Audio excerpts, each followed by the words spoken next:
అందరికీ hi, welcome back to చిట్టి cooking vlogs YouTube channel. మన ఛానల్లో రెసిపీస్ సింపుల్ అండ్ టేస్టీ. మరి సింపుల్ అండ్ టేస్టీ రెసిపీస్లో ఇప్పుడు మనం నోరూరించే దోసకాయ మటన్ కర్రీ ఎలా తయారు చేయాలో చూద్దాం. దోసకాయ మటన్ కర్రీ టేస్ట్ చాలా బాగుంటుందండి. ఇప్పుడు ఎలా చేయాలో చూద్దాం. దోసకాయ మటన్ కర్రీ తయారు చేయడానికి నేను 3/4 కిలో మటన్ తీసుకున్నాను. దాన్ని శుభ్రంగా కడిగి పెట్టుకున్నాను. మటన్ లేతగా ఉంటే కూర బాగుంటుంది. 3/4 కిలో మటన్లోకి 3/4 కిలో దోసకాయలు తీసుకున్నాను. దోసకాయలు పుల్లగా గట్టిగా ఉంటే కూర టేస్ట్ బాగుంటుంది. అలాగే ఈ దోసకాయ మటన్ కర్రీలోకి 1/4 కిలో టమాటాలు కూడా తీసుకున్నాను. ఇప్పుడు దోసకాయలని టమాటాలని కట్ చేసి పక్కన పెట్టుకుందాం. స్టవ్ వెలిగించి కళాయి పెట్టుకొని కళాయి వేడెక్కిన తర్వాత 2 గరిటెలు ఆయిల్ వేసుకోవాలి. కట్ చేసుకున్న 2 ఉల్లిపాయ ముక్కలను వేసుకోవాలి. అలాగే కొద్దిగా కరివేపాకు కూడా వేసుకొని ఉల్లిపాయల్ని ఫ్రై చేసుకోవాలి. ఉల్లిపాయలు బాగా వేగిపోనక్కర్లేదండి, కొద్దిగా ఫ్రై అయితే సరిపోతుంది. ఉల్లిపాయలు వేగిపోయాయి. ఇప్పుడు ఇందులో 1 స్పూను అల్లం వెల్లుల్లి పేస్ట్ వేసి అల్లం వెల్లుల్లి పేస్ట్లో ఉన్న పచ్చిదనం పోయే వరకు దాన్ని మనం ఫ్రై చేసుకోవాలి. స్టవ్ని తక్కువ ఫ్లేమ్లో పెట్టుకొని మనం ఫ్రై చేసుకోవాలి. ఇప్పుడు ఆల్రెడీ కడిగి పెట్టుకున్న మటన్ని కళాయిలో వేసుకోవాలి. మటన్కి ఆయిల్, ఉల్లిపాయల గ్రేవు, అల్లం వెల్లుల్లి పేస్టు బాగా పట్టేలాగా గరిటతో కలుపుకొని మూత పెట్టి 10 నిమిషాలు మటన్ని లో ఫ్లేమ్లో ఉడకనివ్వాలి. అలా మటన్ లో ఫ్లేమ్లో 10 నిమిషాలు ఉడకడం వల్ల అందులో ఉన్న నీరు బయటకు వస్తుంది. మటన్లో ఊరిన నీరు ఎగిరిపోయే వరకు కూర ఉడికించుకుంటే కూర టేస్ట్ బాగుంటుంది, మంచి స్మెల్ వస్తుంది.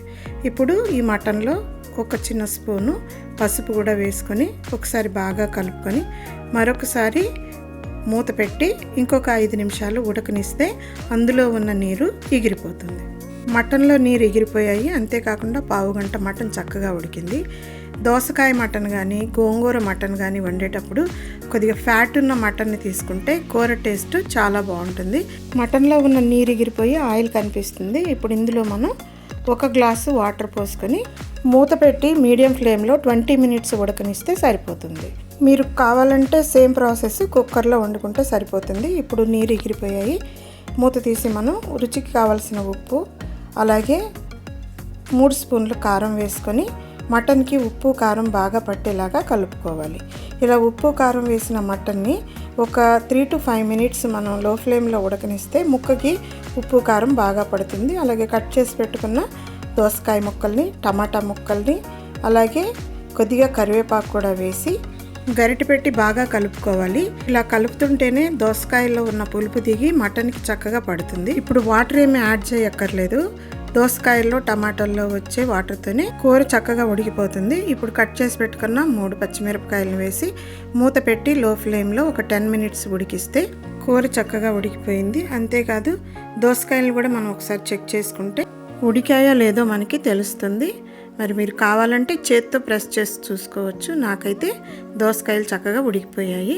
అలాగే మటన్ కూడా ఉడికిందో లేదో ఒక పీస్ తీసుకొని చేత్తో చిదిమి చూస్తే ఉడికినట్లు తెలుస్తుంది. చివరిగా 1 స్పూను ధనియాలు, జీలకర్ర, మెంతిపొడి వేసుకోవాలి. అలాగే కట్ చేసి పెట్టుకున్న కొత్తిమీర కూడా వేసుకొని 2 మినిట్స్ మగ్గనిస్తే దోసకాయ మటన్ కర్రీ రెడీ.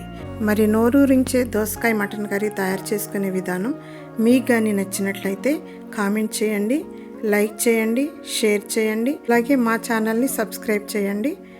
మరిన్ని వీడియోస్ కోసం పక్కనే ఉన్న బెల్ సింబల్ని క్లిక్ చేయండి.